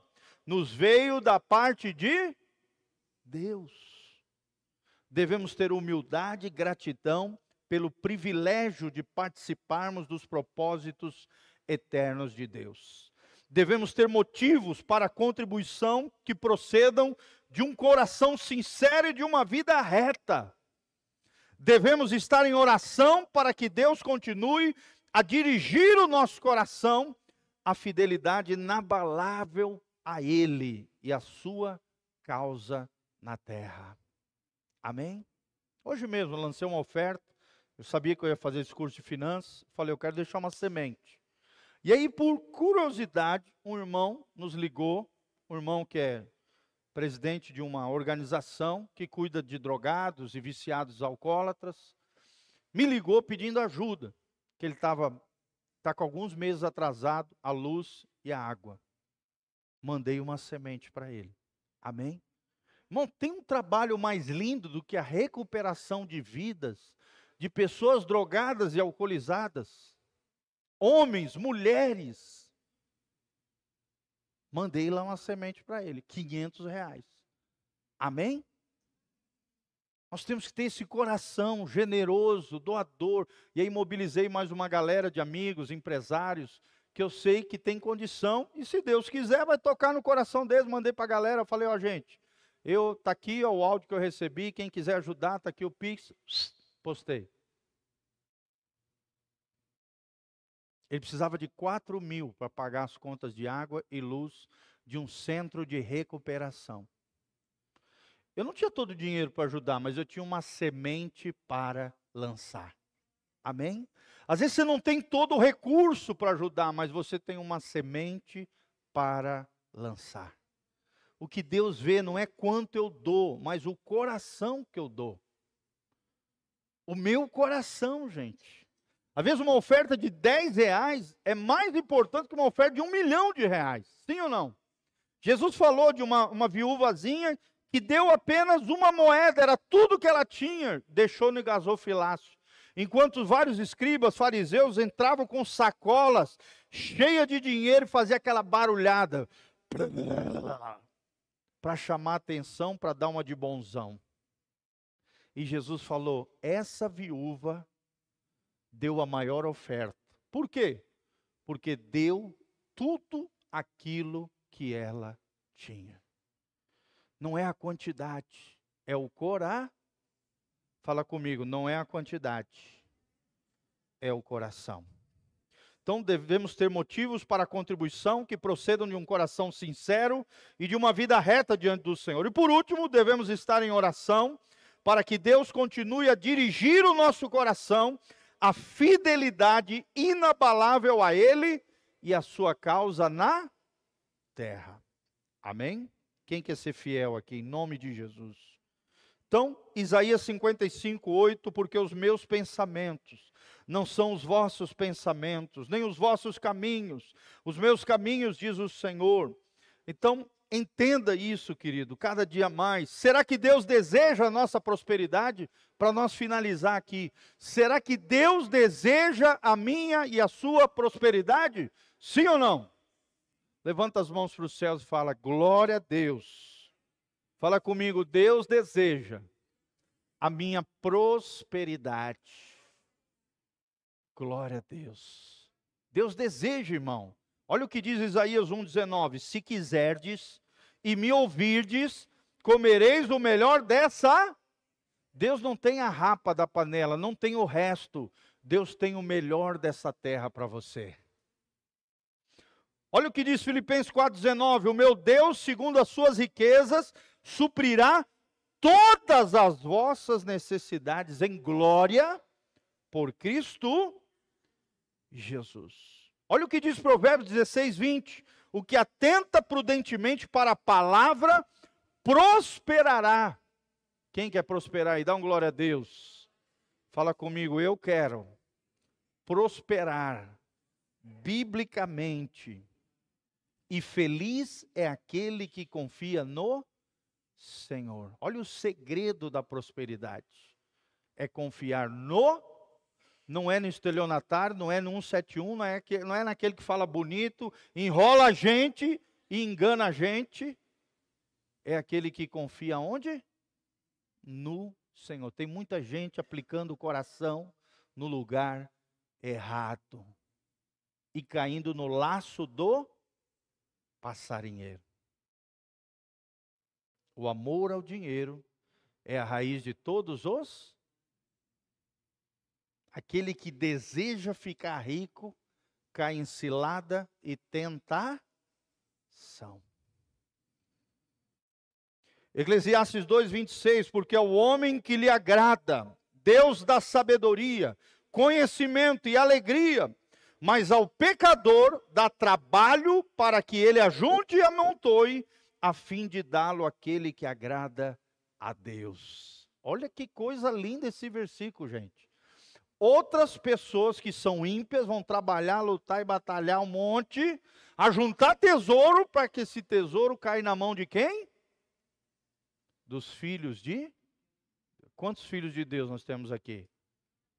Você acredita nessas coisas? Eu acredito, irmãos. Eu acredito nessas coisas. Deus é tremendo. O Senhor está no controle até dos acontecimentos difíceis. Isaías 45, 6 e 7. Eu sou o Senhor e não há outro. Eu formo a luz e crio as trevas, faço a paz e crio o mal. Eu, o Senhor, faço todas essas coisas. Quando reconhecemos que Deus é proprietário de tudo que possuímos, todas as nossas decisões sobre gastos se tornam decisões espirituais. Vou comprar uma casa? Vai orar antes. Vou comprar um carro? Vai orar antes. Eu vi um testemunho de um irmão, um amigo meu, um discípulo querido. Ele demorou 1 ano e 7 meses para comprar um carro. E ele tinha o dinheiro para comprar o carro zero. E toda vez que ele ia na concessionária, o Espírito Santo falava para ele: não é esse carro que eu quero te dar. Ele orava de novo, ia em outro lugar, outra oportunidade, o Espírito Santo falou: não é esse carro que eu quero te dar. E assim, nesse meio tempo, ele continuou economizando. O que aconteceu? 1 ano e 7 meses depois, o Espírito Santo... Eu nunca vi ninguém demorar tanto, tá, gente? Eu não sei se eu, se eu aguentaria tanto, tá? Estou sendo sincero. Mas esse testemunho me impactou. 1 ano e 7 meses depois, o Espírito Santo falou para ele: vai lá em tal lugar, em tal concessionária, que eu tenho o carro que eu tenho para você. O que aconteceu? Ele chegou lá, o carro que ele desejava, no valor exato que ele tinha na conta bancária, R$87 mil. Um carro que ele me contou que ele achava que nunca ia conseguir ter. Na época, tá? Isso aí eu estou falando há uns anos atrás já. Hoje R$87 mil, às vezes não dá nem para comprar, né, um carro zero. Mas comprou um Corolla 0 quilômetro, branco, perolizado, do jeito que ele queria, Fábio. Porque ele esperou o comando e a direção do Espírito Santo. Ele obedeceu o Espírito Santo. Eu nunca vi um testemunho semelhante, tá? Eu nunca vi. Mas olha como é importante a gente orar antes de tomar uma decisão espiritual. Olha só, quando reconhecemos que Deus é proprietário de tudo que possuímos, todas as nossas decisões sobre gastos se tornam decisões espirituais. Até a compra de um carro. Tendo dinheiro na conta. Amém? Esse testemunho impactou o meu coração, tá? Então, além de ser o Criador, para fecharmos aqui, Deus está no controle de tudo que existe na terra. O Senhor cumpre os seus propósitos, Ele cumpre as suas intenções em tudo. O Senhor utiliza as finanças para revelar e moldar o nosso caráter. O Senhor disciplina os seus filhos, corrige, inclusive nessa área. O Senhor é provedor de tudo que necessitamos, sim ou não, irmãos? Sim. O Senhor é quem nos dá posses. O Deus da Bíblia é comumente diferente daquele que as pessoas imaginam ser. Por isso, para terminar, 1 Coríntios 4:2, olha o que diz: o que se requer dos despenseiros é que cada um deles seja encontrado fiel. O que é um despenseiro? É alguém que fica na dispensa. Talvez poderia trocar, talvez na sua versão de Bíblia diz mordomo, gestor, administrador. É a mesma coisa. Despenseiro, mordomo, gestor, administrador, são palavras sinônimas. É alguém que recebeu um encargo de administrar alguma coisa. O que se requer dos mordomos de Deus é que cada um deles seja encontrado fiel. Quantos querem ser encontrados fiéis aqui? Fala assim, glória a Deus. Senhor, eu quero ser encontrado fiel ao Senhor. Amém? Por exemplo, nós que administramos as finanças dessa igreja. A Beth está aqui, é minha secretária, é uma prova viva. Sempre que a gente vai comprar alguma coisa nessa igreja, a gente faz pesquisa de preço. Pelo menos de 3 a 5 lugares. É ou não é, Beth? Por quê? Porque a gente entende que nós somos responsáveis de administrar os recursos suados dos irmãos. Sim ou não? E nós vamos ter que prestar conta da administração desses recursos. Temos que ser encontrados fiéis. Podemos chegar no primeiro lugar, é a compra. Não. Temos que orar, pedir direcionamento, fazer pesquisa de preço, olhar produto, qualidade e escolher o melhor. Por exemplo, esse teclado. Nós compramos num lugar R$2.000 mais barato do que se for comprar numa loja aqui. Eu consultei 2 pessoas especialistas para não comprar o teclado errado. Sim ou não? Pô, pastor, mas é só um teclado. Não é o teclado da igreja. É ou não é, nossa musicista? Tem 600 timbres esse teclado. É um teclado americano, veio dos Estados Unidos. É o dinheiro suadinho de quem? Dos irmãos. Então nós temos que administrar de forma fidedigna. Amém? Fala comigo, o que se requer dos administradores é que cada um deles seja encontrado fiel. Quem quer ser encontrado fiel? Para que um dia, como diz Mateus 25, 21, nós cheguemos nos portais celestiais e Jesus olhe para nós e diga, muito bem, servo bom e fiel, entra no gozo do teu Senhor. Quem quer ouvir isso de Jesus? Quando estiver chegando no céu, então seja fiel. Amém? As coisas pequenas são coisas pequenas, mas a fidelidade numa coisa pequena é uma grande coisa para Deus. Fala comigo, a fidelidade nas pequenas coisas é uma grande coisa para Deus. Às vezes você está pensando, pastor, mas isso aqui é só um detalhe. Não, não é um detalhe. Para Deus esse detalhe é importante. Sim ou não? É importante. Amém? Vou dar outro exemplo para fechar aqui com chave de ouro. Os ar-condicionados que estão refrescando a gente aqui. Na época nós não tínhamos o dinheiro. Olha o que é caminhar pela fé.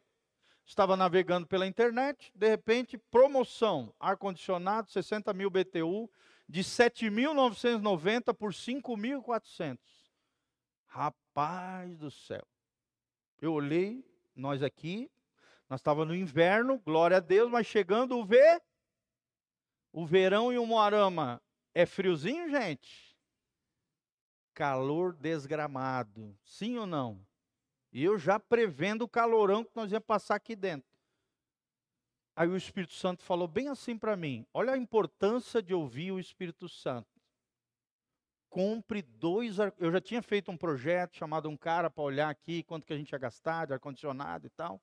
Falou, olha, coloca 2 de 48.000 BTU, já vai ser beleza. Mas se tu comprar 2 de 60.000 BTU, vai sobrar 20.000 BTU de reserva, é a melhor opção. E aí apareceu, do nada, ar-condicionado, 60.000 BTU, 2.000 e poucos reais mais barato cada ar. Aí o Espírito Santo falou, pisa na água que eu vou abrir o mar. Sério? Sério? Pode emitir o boleto que eu vou dar o dinheiro. Dito e feito, irmãos, nós não tínhamos o dinheiro. Fiz a compra, emiti o boleto, e tinha 3 dias para pagar o boleto. Quer dizer, se Deus falou, Ele vela sobre a sua palavra. Sim ou não, gente? Se Deus falou, eu ia ter recurso para pagar o boleto. Se Deus não falou, o boleto ia cair, a compra ia ser cancelada. Eu que me enganei. Fala comigo, está amarrado, em nome de Jesus. Mas se Deus falar com você, Ele vai dar os recursos. Irmãos, Deus falou, eu emiti o boleto, e em um dia, e mais um pouquinho, nós tínhamos todos os recursos para pagar o boleto dos 2 ar-condicionados. Ainda sobrou 5.000 para fazer a instalação. Eu te pergunto, isso é sobrenatural? Sim ou não? Só que aconteceu um detalhe, presta atenção. Quando eu comprei o ar, eu tinha perguntado para um eletricista aqui, o Jaime, eu não tinha consultado o Jaime na época. O cara me falou que aqui era 330 volts. Era trifásico 330 volts. Aí eu fui lá e comprei os ar-condicionado trifásico 330 volts, que era o que estava em promoção. Deus, sabendo da minha santa ignorância, chegou os ar-condicionado, tá, pá, instalamos tudo. Tentaram ligar, não funcionou. Porque aqui a instalação é trifásica, 220 volts. Os ar-condicionado tudo instalado, pendurado, bonitinho. E agora? Não dá para devolver, gente. Já está instalado, tirado da caixa, tudo bonitinho. O que nós vamos fazer? Senhor, e agora? Aí fui ver com o engenheiro elétrico na época, né, para ver o que podia ser feito aqui. O cara me falou, ó, tem que comprar um transformador que transforme 220 em 330. Aí vai resolver. O preço do transformador, R$ 3.800. Sendo que cada ar custava R$ 2.000 para instalar. Já era 4.000 dos 5.000 que tinha sobrado. Não tinha dinheiro para o transformador. Sim ou não? Olha só, gente, o que eu estou ensinando para vocês. Aí eu compartilhei com vários irmãos o que aconteceu e tal. Aí um dos irmãos começou a chorar na minha frente. Falou, pastor, eu tenho um transformador que eu comprei há 3 anos atrás. Eu nunca tirei da caixa. Eu achei que eu ia usar na minha empresa e eu nunca usei. Se aquele transformador funcionar, é seu, é da igreja, em nome de Jesus. Glória a Deus, irmãos. Adivinha se não funcionou? Está aí, ó. O transformador de R$ 3.800, o irmão tinha parado lá na empresa dele. E ele ficou todo emocionado de dar aquele transformador novinho, na caixa. Ele comprou lá em Maringá e nunca usou. Estava na caixa. Eu te pergunto, é sobrenatural, irmãos? A área financeira é sobrenatural? Sim ou não? Glória a Deus. Quem quer viver o sobrenatural de Deus na área financeira? Louvado seja o nome do Senhor. Não se preocupe, tá? Não vou levantar oferta nenhuma. Só estou ensinando para vocês a área financeira. Ai, meu Deus, pastor. Fica tranquilo. É só nos cultos, tá? Nos cursos aqui. Só se Deus mover, mas não é. É só para ensinar vocês essas coisas valiosas, maravilhosas que eu tenho aprendido com o Senhor. Quem tem aprendido coisas lindas e maravilhosas aí? Dá um glória a Deus. Então nós aprendemos a nossa parte. O que Deus exige de nós? Fidelidade. E tem a parte de Deus. Deus vai fazer a parte dele? Sim ou não? Sempre, gente. Basta você ser fiel e acreditar. Amém? Vamos nos colocar de pé diante do Senhor. Vamos orar, encerrando. Não esqueça de vir amanhã, tá? Amanhã nós vamos continuar o nosso curso de finanças. Teremos o culto e no meio do culto nós vamos dar a nossa ministração aqui sobre a área financeira, tá bom? Quantos foram abençoados? Dão glória a Deus. Aleluia. Louvado seja o nome do Senhor. Pai, nós queremos te agradecer de todo o coração, Pai, por esse momento junto com os nossos irmãos, ministrando sobre a área financeira.